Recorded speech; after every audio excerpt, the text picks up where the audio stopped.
Hi, I'm Stephanie Wainwright. I'm a wife, a mom, a business owner, and my life is chaotic all the time.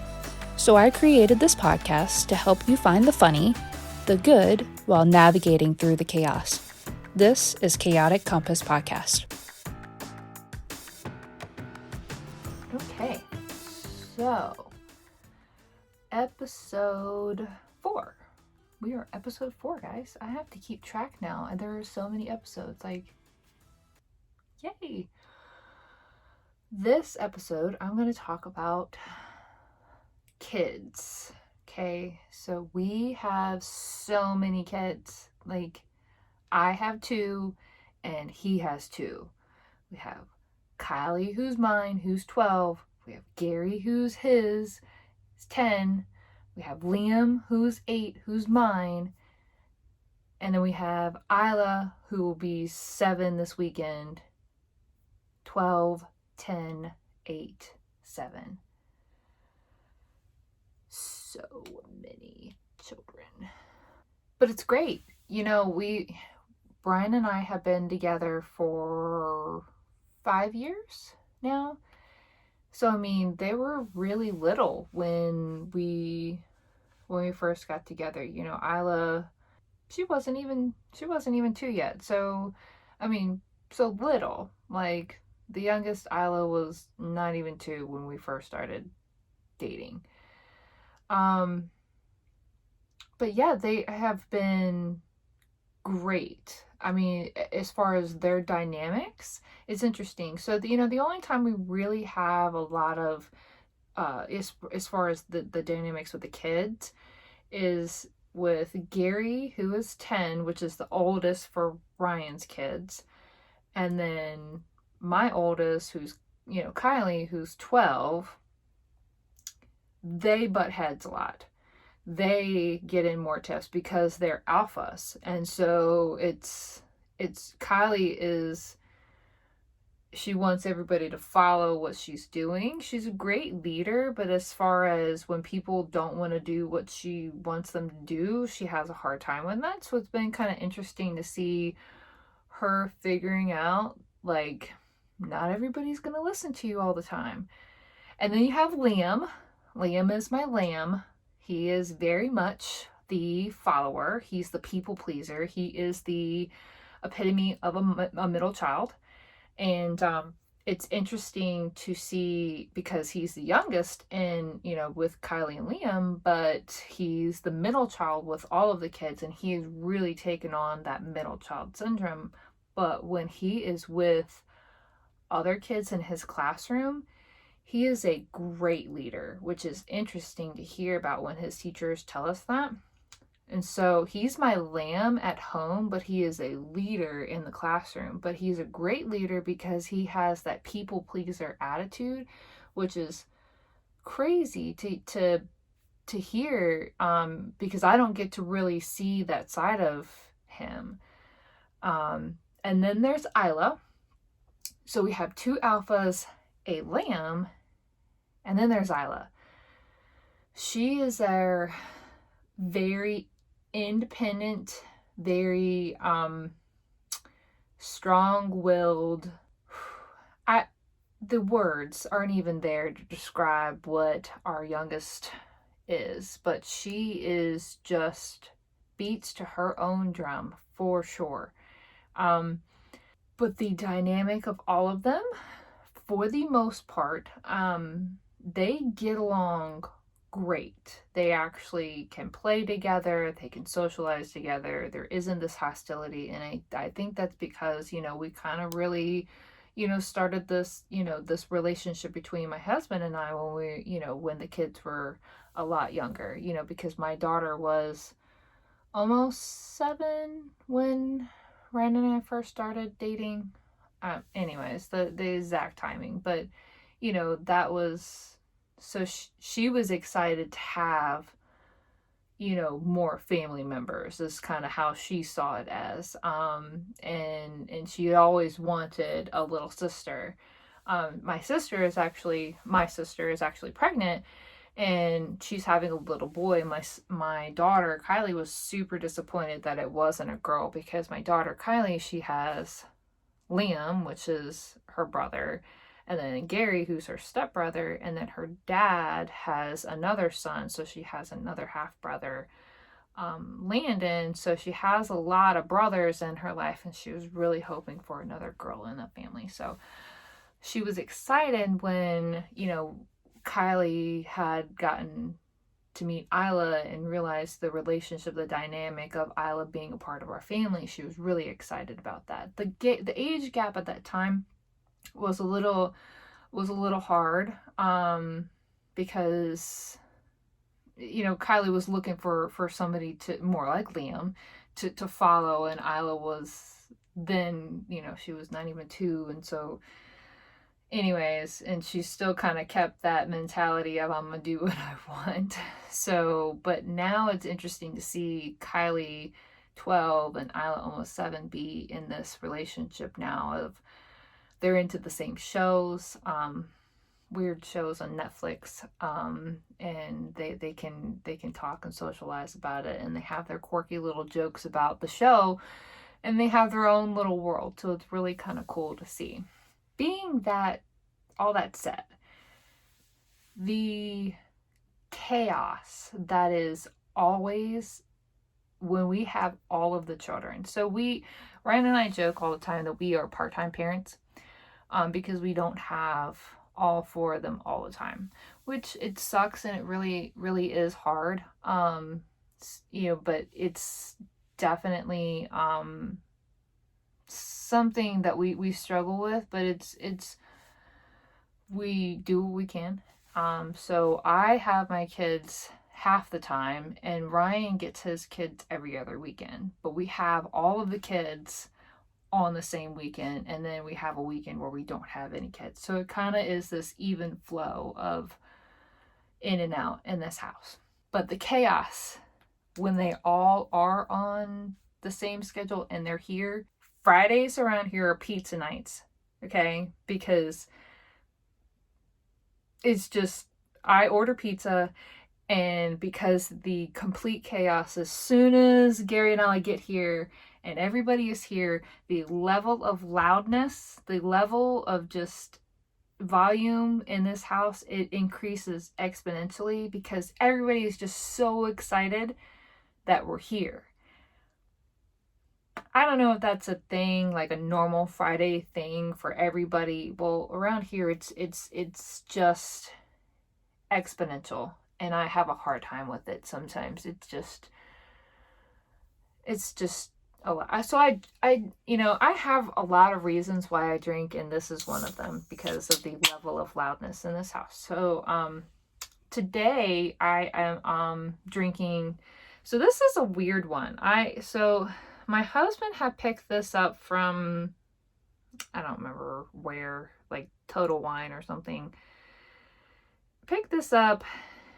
It's a Beak and Skiff apple orchards. Of course, a cider. So, but it was established in 1911, and it's one of their hard ciders. So, 6.9%. It's good. It's not one of my fave, but it's definitely different. I appreciate the tall cans. That's nice. I feel like I'm drinking a 40, I guess, kind of. I don't even know where I was going with that conversation, but so anyways, if you want to try that out, Beak and Skiff. So if they have other flavors, you want to let me know, because I've never heard of them. So it was just something the hubby had brought home, and so I was just gonna try it. I've had a couple, so they're not horrible, but I drink because we have a lot of kids. So Friday nights, pizza nights, level of chaos is completely crazy.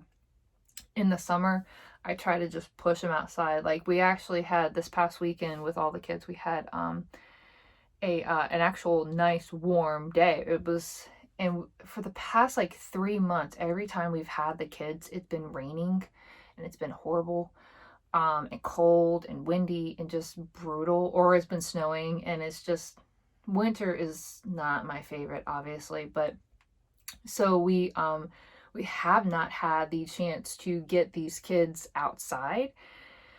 There have been a lot of board games in our lives, a lot of made-up games. We tried to implement a not we, they tried to implement a game we had gotten for Christmas. It was a capture the flag game. At one time over the winter break here, they try to play capture the flag in the house. So it's a light up game and you play capture the flag, you know, all the cool, you know, you pick teams and then you're just going to get that and you capture it, whatever. I did not play that. I guess what I was doing. So when they played that game in the house, not this past weekend, but over winter break, it sounded like they were coming through the ceiling. It was horrible. But it wasn't just the kids that were playing. My husband was playing with them too. The almost 40-year-old man was playing capture the flag, running through the upstairs, and I thought they were going to come through the ceiling. So since this past weekend, it was super warm. They got to finally play that game, and that's the first time they've gotten to play that game outside since they got it for Christmas. And so they played it outside and in the front yard, and we had some neighborhood kids come over. So it was kind of interesting to see the dynamic. And then of course the kid's mom had come over, so it was kind of nice for me to actually have a conversation with an adult that isn't my husband or my parents. So that was kind of cool. And the even cooler thing is that I used to work with her at my past job, my previous job before I started working with my husband. So, you know, we got to catch up. And her oldest son is in the same grade as my daughter. So it was kind of cool. You know, they're all good friends. So they're all running around. Each one of them has a glow bracelet on. So I'm kind of just counting bracelets, you know. And you see a couple of kids dart out, and then they're running on the road, and then you hear one of the three kids that run on the road fall, and you're not 100% sure which one it is. So you're like, are you okay? And you hear one kid, yeah, and then another kid, yeah, and then you hear and so you're not, because it's dark and you're not 100% sure which kid it was. Eventually we found out it was Gary and it wasn't that bad, but you're thinking like, did you get stabbed, or, you know, what's going on out in the street? So anyways, they're all running around, and they eventually get away from capture the flag, and they get into hide and go seek, but with tag. The games these kids come up with now, like, I don't know, like, I know I used to come up with games when I was a kid, but I don't know. I don't run around with the kids. Maybe I'm a lame mom. I sit on the porch and drink, because it's this common denominator, right? Of course, you know, whatever. So anyways, sitting on the porch, finally everybody has lost sight of my husband. And he was in a bush hiding. He'd found like a dark spot where the porch light wasn't on and the neighborhood lights weren't shining on him, and he's just drinking in a bush. Anyway, so he's sitting waiting around, and the kids are all like, I know I saw him in the tree, I saw his arm, or, oh, I just saw, and like, it was like the news media kind of like hyping it up and like false facts, and like they were just like pushing, and it was like nobody really knows what's going on, all the while Ryan's sitting in the fucking bush. I said the F word, I gotta bleep that out. They're sitting in a bush drinking. So anywho, he finally kind of creeps out and gets behind, you know, we have a little skinny tree in the front yard. He kind of gets behind that, and we're sitting on the front porch and we can see him. And so we're just waiting, right? And like the kids come around the corner and we're like, we can't find him. And then eventually my husband comes out, like charges at one of the little boys that they are neighborhood boys and scares the Jesus out of him. It was so, and my poor son, he's so emotional, he's so sensitive. He was super upset. And I was like, okay, that's it.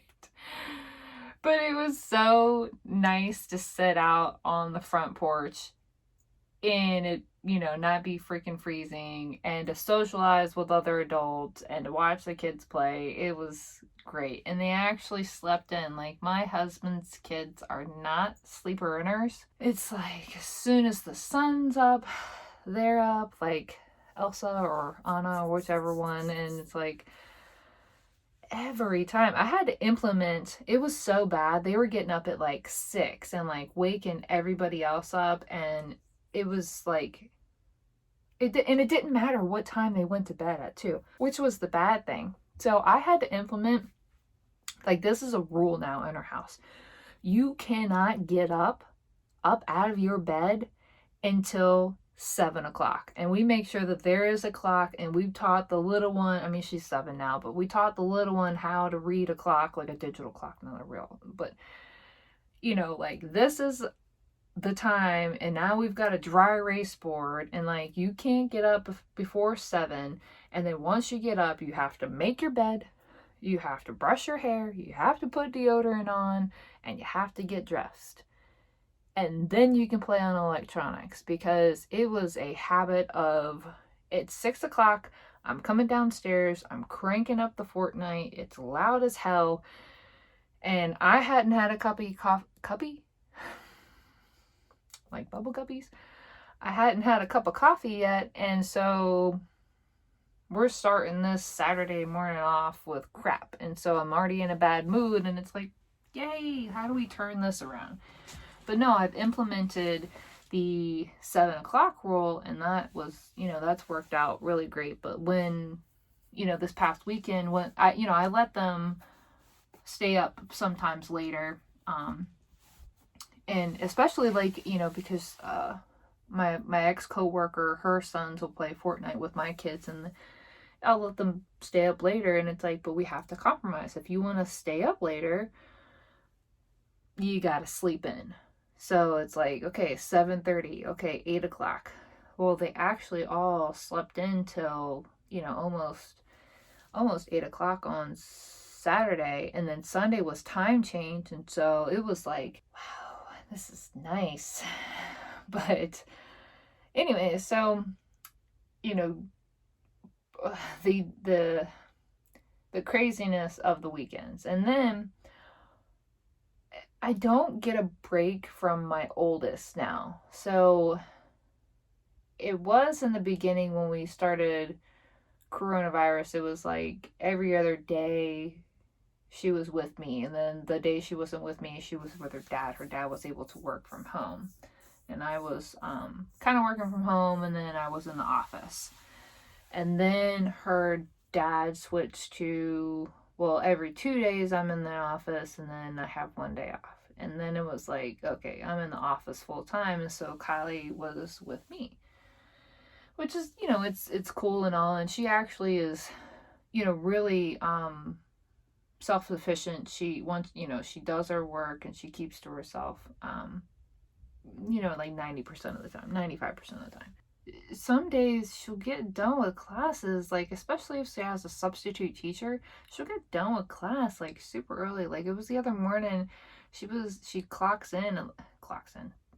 She starts school at like 8, and then by like 8:25 she was already out of her first class. And I was like, she was like, yeah, I had a substitute teacher, so she was like, yeah, do this and then you're done. And it was like, what are we doing? And then her next class didn't start until like 9:30, so she was, and her thing is, she either texts, she has a cell phone, she either texts me memes or she comes in and shows me videos. So I had to put my foot down the other day, and I'm like, look, like, I really appreciate the break sometimes, but at the same time, like, we're getting ramping up with our seasons, and I'm not going to be able to do this all the time. So like I give her, I was like, pick your favorite meme, pick your favorite vine,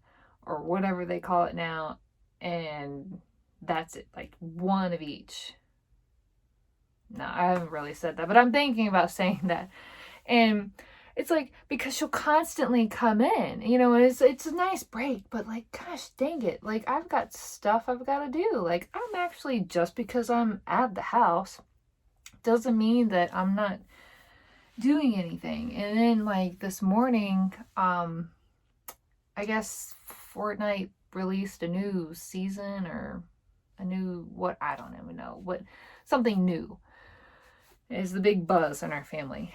And my son, because I dropped my son off with his grandma. He's with his grandma 4 days a week, and then I keep him 1 day a week here, just to kind of keep him in a habit. And also because they go back and forth between between me and their dad's house. I kind of keep his grandma as kind of like a buffer. I don't know how to say that, but anyway, so I drop him off at his grandma's house, and for school. And they're all, both of my kids are on virtual school right now still. Like the county has gone back. Majority of grades are back now. But I signed up to keep them both virtually. Mainly because I have no clue what the trends are going to do. And I'm so thankful that I did, because there was several instances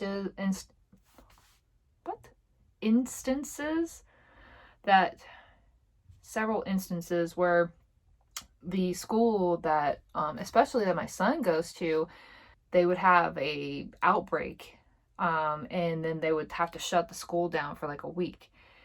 Or the governor was like, or no, it wasn't the governor. It was like the superintendent, was like, okay, the week after Thanksgiving and then a week after Christmas, we're going to shut down. And so it was like, they'd be in school for a little while, and they'd be in school for a little while. Yeah. And it was like, I can't. So I'm thankful that like we've got a schedule, and they're on a schedule now. And so I had a point to where I was going. So anyway, so she's here every day now. And I work from home, and so she's here. And my son, I dropped off this morning. Fortnite's a thing. And he found out that Fortnite had that new thing, and he texts me. He has a iPad at his grandma's house, and texted me from the iPad, or messaged me, whatever, and was like, all caps, have you seen the new Fortnite? And you gotta come play with me. And it's like 8:30 in the morning, and it's like, come on, man, like I don't play Fortnite all day. Like that isn't a thing. I mean, like it's a thing like some people do, but it's not a thing for me. So I actually gotta work. And he's like, oh, okay, sorry. And it's like, you gotta go to school soon, so like stop playing. And I call him Bub. I think so. I had this conversation with somebody the other day, and it was like, we call Kylie Sissy, and we call Liam Bubba. Sissy and Bubba, or Sis and Bubs, or whatever. And it's like, I guess it's kind of like a country redneck thing, but that's what we call my kids. And somebody was like, that's so like, why don't you just call them their names? And it's like, well, they both have several names. It's like Kai, Kawi, Kale, and Liam and Bill and Will, and like, screw you. Like, I can call my kids whatever I want to call them anyway.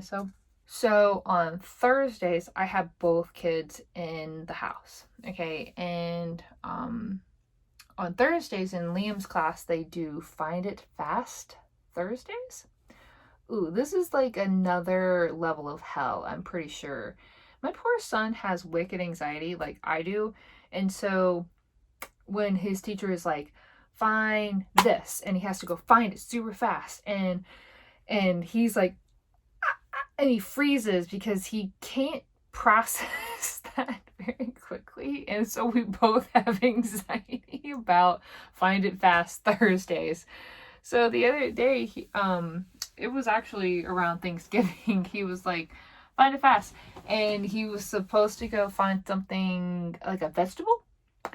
And he goes past the onions, he goes past that are on the counter, he goes past the potatoes that are on the counter, and he goes straight for the freezer and pulls out a bag of peas. And then takes the bag of peas back upstairs and, shows his bag of peas that he found it fast, and then proceeds to hold on to my frozen peas.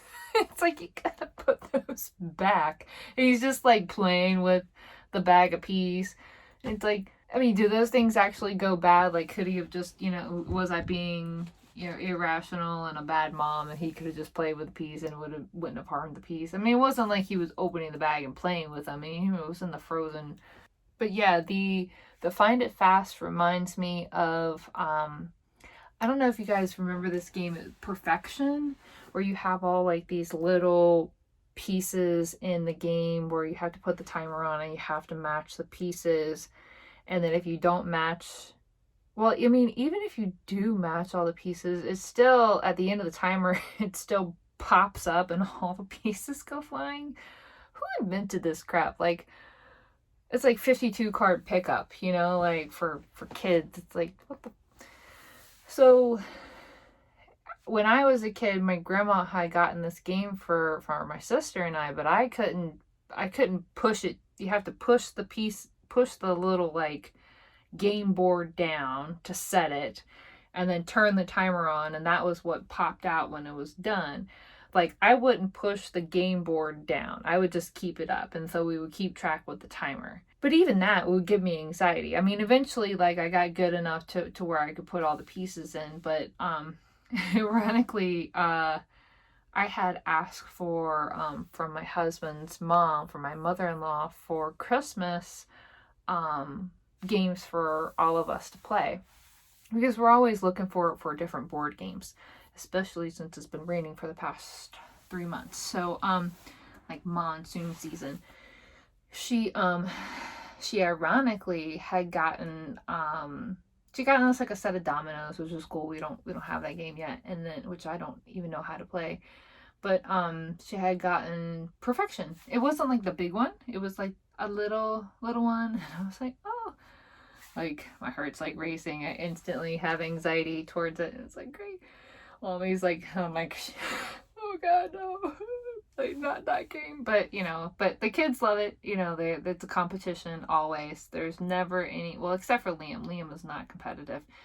But it's got to be who's the fastest, and Liam does not want anything to do with that game. He is exactly like me. Same with Pie in the Face. We played that game this weekend out on the deck. We do not play that game inside. Actual whipped cream in the can, like ready whipped out, and all the kids except for Liam played it. He can watch. He's okay with it, but he cannot play that game. He is crippling anxiety. He actually has said that word a couple of times to me. He'll be like, it's just my crippling anxiety. And it's like, from an 8-year-old, like, that's intense. Yeah, they played that game, got whipped cream all over their face this weekend, so that was fun. So, just all of the things that these kids do on a daily basis is just how much these kids have grown. Like, okay, when you have kids your own, it's one thing, but to see kids that aren't your own grow into these tiny humans is pretty cool. Like, you can kind of see their personality traits when they're little, but to really see them come out. But so Isla, the 7 or almost 7-year-old, she has been struggling to read. I think she's just unmotivated because she has the bigger brother that can, read for him. Like my son, well beyond 3 by the time he was actually making sentences, because his sister was interpreting, like they had their own language. It was weird that he was getting her to say all the things he needed to say. Like, he never needed to talk. So it came down to that point of, you need to let your brother talk or he's never going to talk. He's going to grow up an adult and he's not going to talk. So anyway, so Isla struggles to read, but it was really cool this weekend to see her with the cereal box. and slowing down and taking the time to read the words on the box. And I think that she was trying to do it nonchalantly because she's she's so competitive and she wants to be like the big kids, and I think that she's really embarrassed that she can't read yet. And to see her like slowing down and reading the box, it was pretty cool. But she was just being like super secretive about it. But to see these kids just getting to a certain point in life where it's like, ugh, like we don't have any little swimmy diapers anymore, and or we don't have any diapers anymore, period. And they all pretty much know how to wipe your butts, and like they're growing up. And like now I have to think back of like all of these times that I get super stressed out. There's so few and far between, as far as we're gonna not have these kids in our household anymore. Like Kylie's already over that hump of, and Gary is too, because he's 10. So you only get, 18, well, technically 18 years of them being in the house, and then they're off and being adult and going to college or getting jobs and moving out on their own or doing whatever, hopefully. And I'm sure one of them will be a straggler and stay behind. But, like me, like I'm living with my parents now. It's a different dynamic. So, anyways, when times get tough, when times get stressful, when times are hard, you have to find the good. Take the moment. Notice when your 7-year-old reads the cereal box when she's struggling to read. Guys, find the good. That's the key to life. Cheers.